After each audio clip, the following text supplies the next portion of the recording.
Good evening. Welcome to California Today. I'm Ling Zhang. Here is a preview of some of today's stories. The convoy of truckers arrive at the state capitol, opposing what is called the Tyrannical 10 bills. Authorities in Northern California say the massive Home Depot fire was an act of arson. Police arrested the man for allegedly starting the fire that was detected from space.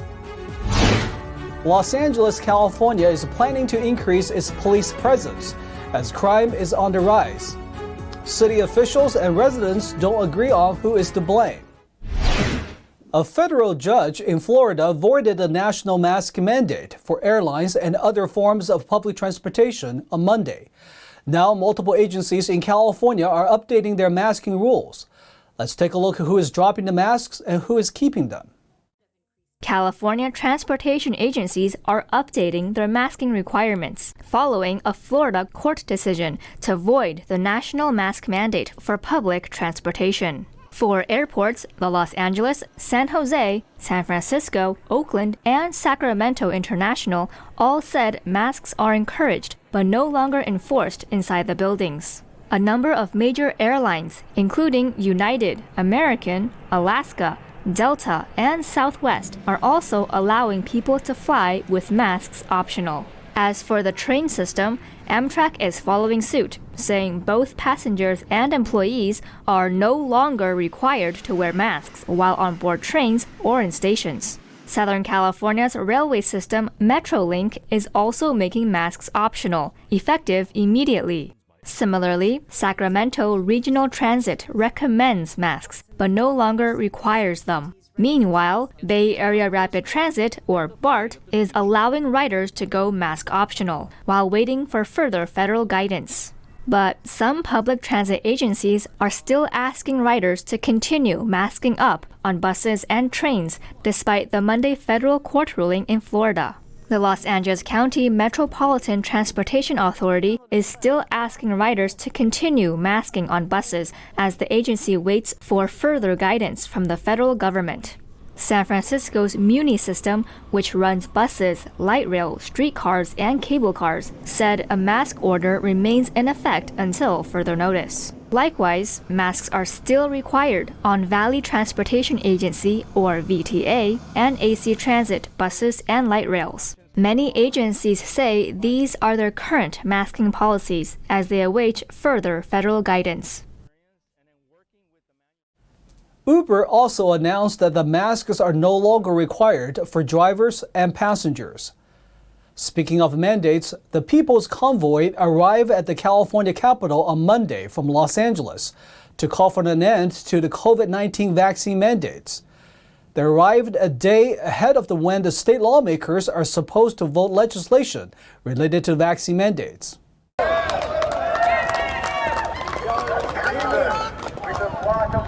Thank you for your time. Lock them all up. We should stay and we should go. Those I am to love, but few that I will touch, yet fewer that I walk with. Over 100 demonstrators showed up on the steps of the state capitol building in Sacramento on Monday to support the People's Convoy in its fight to end vaccine mandates. The freedoms that we're supposed to have in this country, the Constitution in this country, and the fact that we are supposed to be able to live freely, and the people are supposed to be heard by the people in the buildings behind us because they work for us. Yes. Mike Landis, a lead trucker in the convoy, and other organizers told supporters that Monday's rally was only a prelude to a larger protest planned for Tuesday. State lawmakers are scheduled to vote on proposed legislation related to vaccine mandates. It doesn't matter if you believe in the vaccine or not. It doesn't matter if you believe in a mask or not. It doesn't matter. None of that matters. What matters is that no one should be forced to do something that they don't want to do. Especially, we have nurses, we have firemen, we have policemen. They're here to protect us. How many people do you think care if they're in a burning building that a fireman's vaccinated or not when they come in to pull them out? Nobody cares. And we want this to be peaceful. We are not BLM, we are not Antifa. We are American patriots, we are Americans. This ain't left, right, center. My speech last night, I'll speak about the rally, I'll let everybody know, I am not a Republican and I am not a Democrat. I am simply an American. The group is opposed to the so-called Tyrannical 10 legislative bills that California lawmakers have proposed.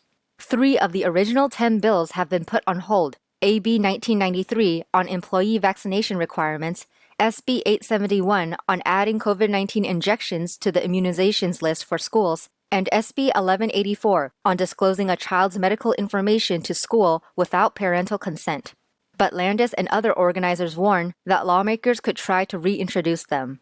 Brian Braze, a lead trucker, quelled rumors that he left the People's Convoy. He said he will represent the People's Convoy and speak at events in Harrisburg, Pennsylvania on April 23rd and Orange County, California on April 30th. After a week-long investigation, Northern California city officials say they have identified and arrested a person suspected of starting the massive Home Depot fire. NTD's David Lamb has the story. What was initially regarded as non-suspicious, officials now say is arson. The Santa Clara County District Attorney's Office said a San Jose man was charged with intentionally lighting the fire that led to the destruction of a Home Depot. The fire began around 5:30 p.m. on Saturday, April 9th. The evidence shows that the suspect, who had earlier that day stolen items from a nearby Bass Pro Shop, lit the fire in the Home Depot and tried to leave the store with a cart containing stolen tools. The attorney's office said the suspect, 27-year-old Dylan Gogi, was stopped by a Home Depot employee. He then fled in another person's car, suspected to be a friend's. Later, as the Home Depot was burning, he continued a theft spree that extended to a Macy's in the East Bay. And after examining the evidence, ATF and the San Jose Fire Department have classified this fire as incendiary, meaning it was intentionally set and was an act of arson. Authorities says a witness identified Gogi in a photo and he was later arrested on April 15th. Gogi's arraignment was scheduled for Tuesday, and he's charged with 3 counts of arson, 7 counts of grand theft, and 3 counts of petty theft. The Home Depot fire started on April 9th in Silicon Valley's San Jose. It was a 5-alarm fire, prompting about 100 firefighters on scene to contain it within about 6 hours. What you see here today is a result of hard work, investigative experience, and a multi-agency collaboration. SJPD said at the time of the fire, there were at least 30 to 35 employees inside the store, as well as customers. The fire burned down the store and all of the items inside. It also damaged property of 2 nearby homes. Nobody was injured. Now, the case is still under investigation, as well as how the fire spread so quickly and the effectiveness of the fire suppression system in the Home Depot. Now, the district attorney said that the fire caused an estimated $17 million in damage and inventory loss. David Lamb, NTD News, California. Los Angeles is reporting an uptick in both citywide and countywide crime. Local police are planning to increase patrols in Venice Beach in anticipation of more tourists in the area during the summer. But local residents say the rising crime is due to homeless population.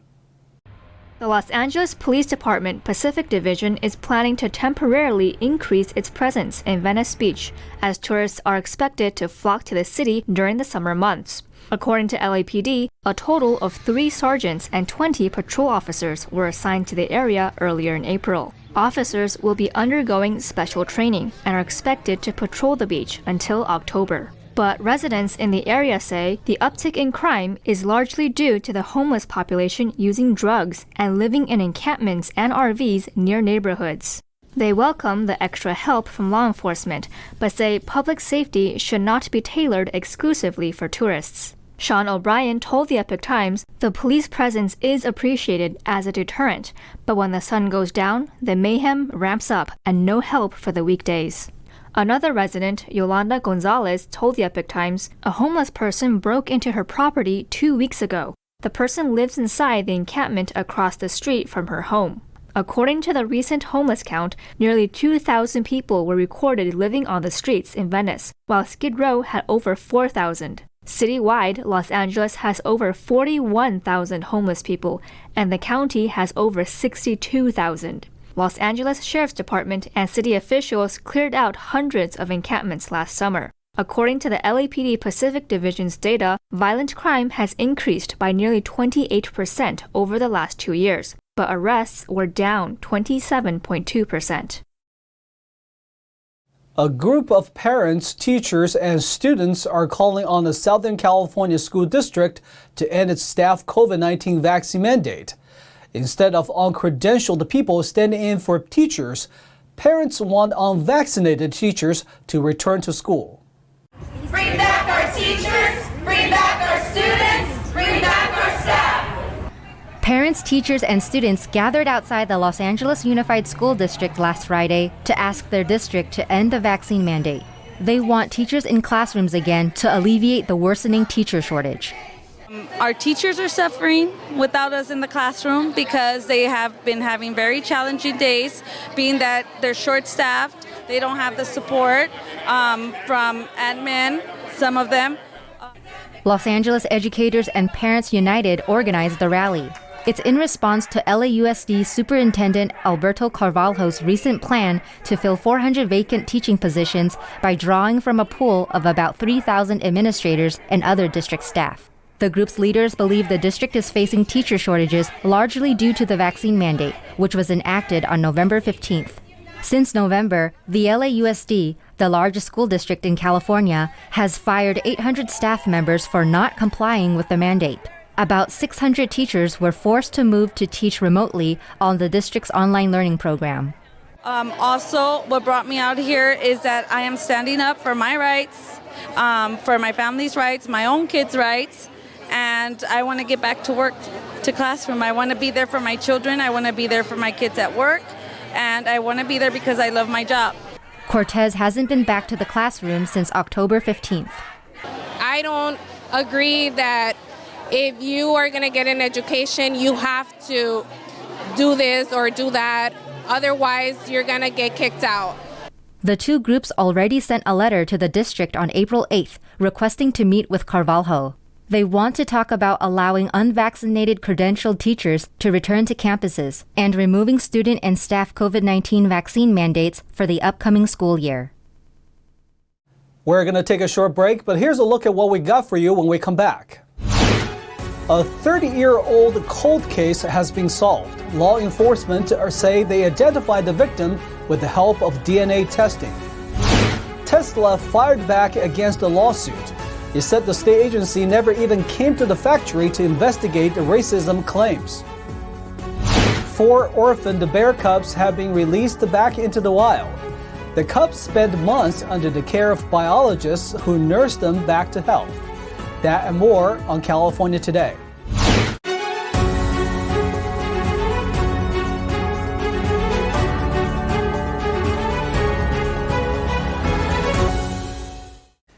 After 30 years, an unknown woman who was a victim of the happy face killer has been identified.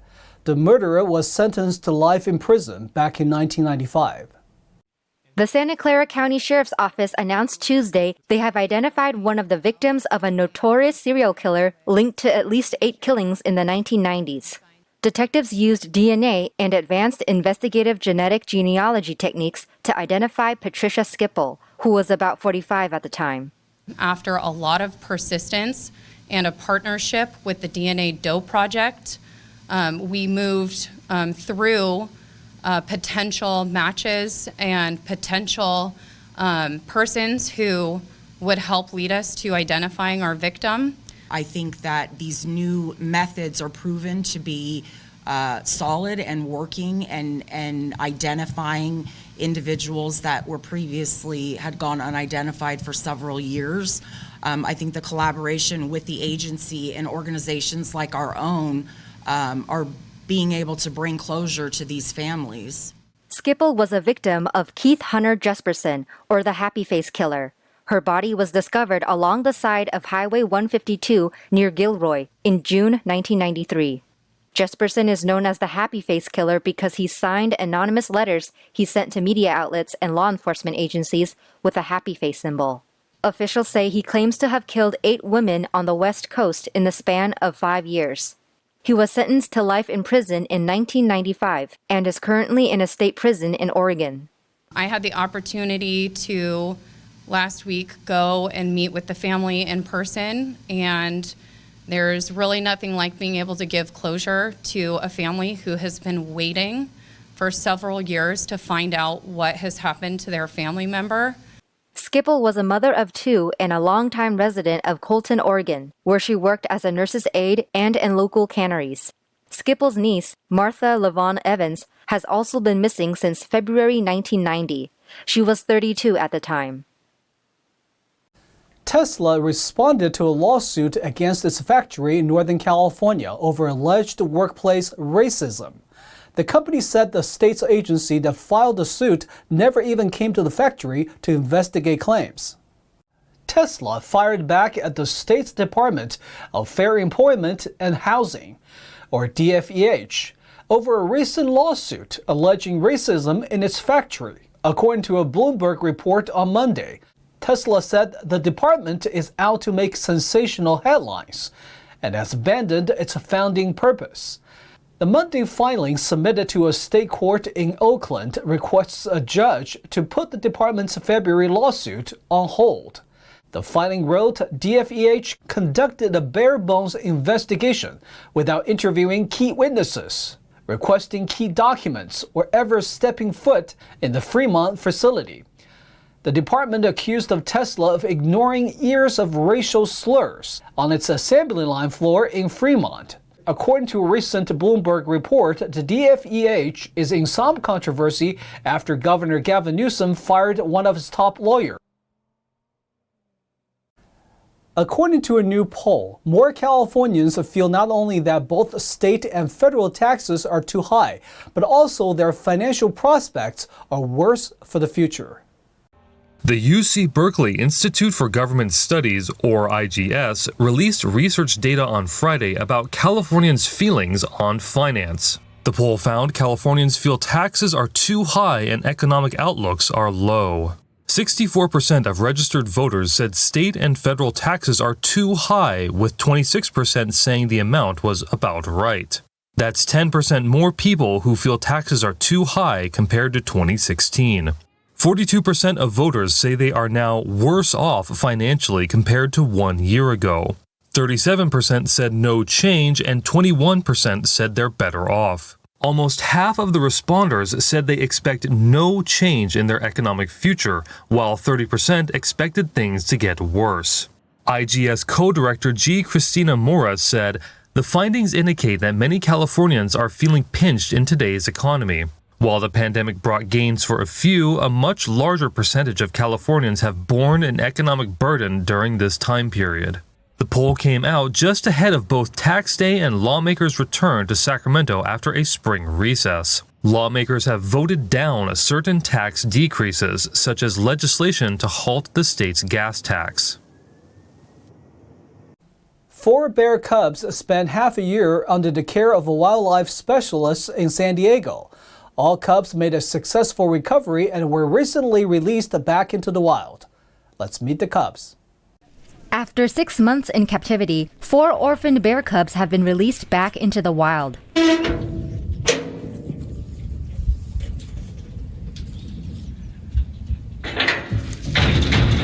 3 of the bears were released back where they were first found, in Central California's Mariposa County. A 4th bear was released in Northern California's Plumas County, where it was rescued.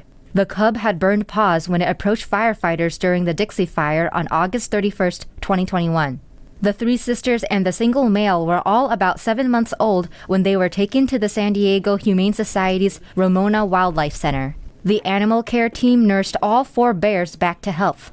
San Diego Humane Society says they prepared the bears for a return to the wild by minimizing human contact and giving them access to trees and the opportunity to forage for their food while in captivity. On April 14th, biologists brought the 3 female bears in a trailer to a grassy area near some trees. Once the trailer was open, the bears jumped out, attempted to climb some nearby trees, then scampered away. Biologists with the California Department of Fish and Wildlife fitted all 4 cubs with radio collars so their movements can be tracked and monitored as they grow up. Now to NTD's Thomas Christian for an update on sports.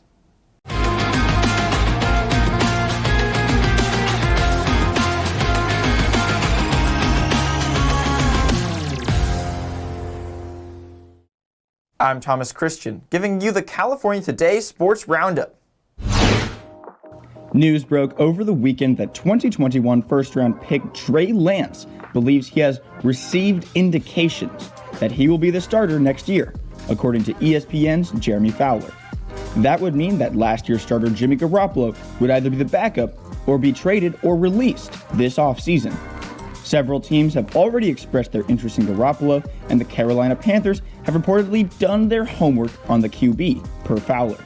We've already talked on this show about the upside that Lance could bring to the offense as the starter, but standing in the way is Garoppolo's $27 million salary and a very, very low trade value.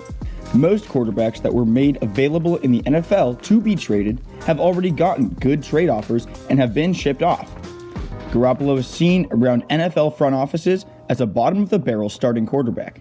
Remember, the 49ers traded just a second-round pick to acquire him in 2017, and a single second-round pick might be even too generous for an injury-prone, turnover-prone pocket quarterback that can't throw the ball down the field. It'd actually be quite a challenge to move Garoppolo in a trade because most teams don't even view him as a trade asset. Several teams still need a quarterback to start for them this season, but if they haven't traded for Garoppolo yet, it's because they're waiting for him to be cut. Indications are just that, indications. We will find out come training camp what the 49ers really have up their sleeves.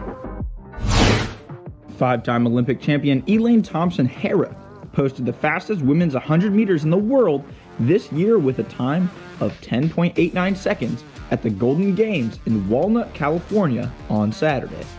The Jamaican won her semifinal in what was her first outdoor 100-meter of the season. She opted not to run with the final, with no reason given for her decision. The 29-year-old immediately went to Twitter to celebrate her victory.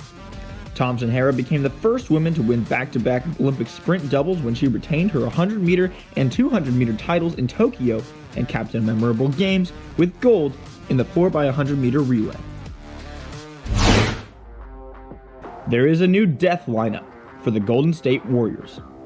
In the dynasty of the last decade, the death lineup consisted of Klay Thompson, Stephen Curry, Draymond Green, Andre Iguodala, and either Harrison Barnes or Kevin Durant. Death lineup 2.0 consists of Steph, Klay, and Draymond, of course, but now includes Andrew Wiggins and Jordan Poole in the mix. It also tallied 73 of the Warriors' 126 points in their shellacking of the Denver Nuggets in Game 2 last night. Reigning MVP Nikola Jokic scored 26 points and also recorded 11 rebounds, but this game was over early into the third quarter. That's when Golden State's new death lineup was unveiled and when a patented Warriors three-point barrage was unleashed on unsuspecting Denver. In 23 minutes off the bench, Stephen Curry scored 34 points on 12 of 17 shooting, including 50% from downtown. Jordan Poole added 29 points on 10 of 16 shooting, and Klay Thompson went 9 of 19 for 21. The Warriors will travel to Denver to play games 3 and 4 in the Mile High Arena. Nuggets 106, Warriors 126. As always, I'm Thomas Christian, and thanks for tuning in. And that's all for tonight. You can join us again on California Today every weekday at 8:30 p.m. If you have any news tips or ideas for our show, or you just want to let us know how we're doing, our email is california.today@ntd.com. I'm Liang Zhang. We'll see you next time.